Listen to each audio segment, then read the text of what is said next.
Hello, this diagram illustrates the final project you will be able to realize at the end of this course. The goal of this challenge is to build a highly available infrastructure on AWS with zero downtime. To achieve this goal, we will realize several practice labs together, through which you will learn how to configure all components in this diagram. In this practice lab, we will learn how to create instances on AWS, set up SSH authentication, and firewall.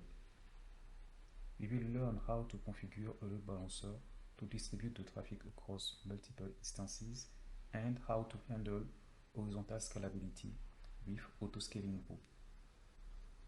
We will learn how to create public subnet and private subnet, and how to configure resources such as Internet Gateway, route table, and NAT gateway. And finally, how to create and configure a relational database on AWS, and how to handle a disaster recovery case with a standby database. With all this practice lab, you will be able to easily build this highly available infrastructure on AWS Cloud.